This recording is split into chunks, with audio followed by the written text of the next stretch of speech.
Berdasarkan audit BPK per 30 April 2004, tingkat pengembalian aset BPPN hanya sebesar 30% dari yang ditargetkan. BPPN hanya mampu mengembalikan dana negara sebesar 188,9 triliun rupiah dari yang semestinya disetorkan sebesar 621,6 triliun rupiah. BPK juga melaporkan ketidakhematan biaya penyihatan perbankan senilai 7,1 triliun rupiah. Namun kesehatan perbankan menjadi lebih baik setelah masuk dalam program penyihatan.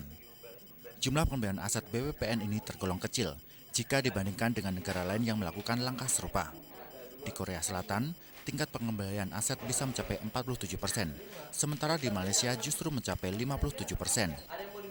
Hasil audit BPK ini tentu saja bertolak belakang dengan hiruk-pikuk keberadaan BPPN selama 6 tahun terakhir. Apalagi hingga saat ini, BPPN masih menyisakan sekitar 6.000 kasus yang belum terselesaikan. Pengamat ekonomi Faisal Basri menyatakan, aset-aset negara yang dikelola oleh BPPN jika dilelang seharusnya bersih dari kewajiban-kewajiban yang ditanggungkan kepada pihak pembeli. Kalau terjadi masalah setelah lelang, Faisal menilai ini sudah memasuki wilayah kriminal. Dengan PP 17 aturan hukum lainnya, itu aset yang dilelang itu harus bersih dari semua kewajiban-kewajiban yang ditanggungkan kepada pihak pembeli. Nah, jadi kalau ada aset-aset tertentu, ada utang, ada piutang tiba-tiba menyembul setelah proses lelang, itu betul-betul kriminal berat.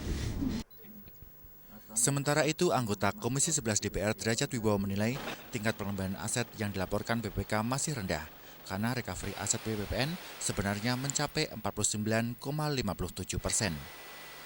Derajat menilai secara fakta legalnya hasil audit BPK terhadap BPPN itu bagus sekali, meski di sisi lain masih banyak ditemukan aset-aset yang bermasalah. Menurut Derajat, tidak sedikit para pemilik lama yang masih ikut menahan asetnya untuk tidak dikuasai oleh negara. Misalnya dengan merubah dokumen, memindah tangankan, atau pula menyerahkan dokumen kosong serta aset yang diserahkan nilainya di markup. Menurut Derajat, seharusnya pemerintah melindungi pemilik baru dari penjualan aset negara yang kotor. Jika pemerintah mengabaikan hal ini, negara pun bisa dituntut oleh para pemilik baru. Kewajiban dari negara sebagai penjual, ya, bukan negara sebagai pelindung warga negara sebagai penjual untuk menjamin bahwa semua aset yang dia jual itu bersih. Kalau itu tidak bersih, maka negara sebenarnya bisa dituntut karena seperti penjual yang menjual barang yang tidak bersih itu bisa dituntut, ya.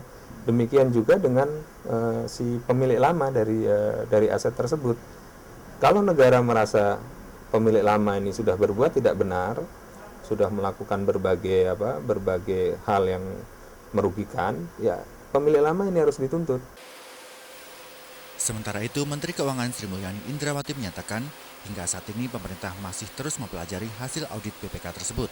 Sri Mulyani menegaskan, sebagian aset yang masih bermasalah yang selama ini masih di bawah kelolaan Dirjen Kekayaan Negara akan dilihat kembali. Tim Liputan, Metro TV.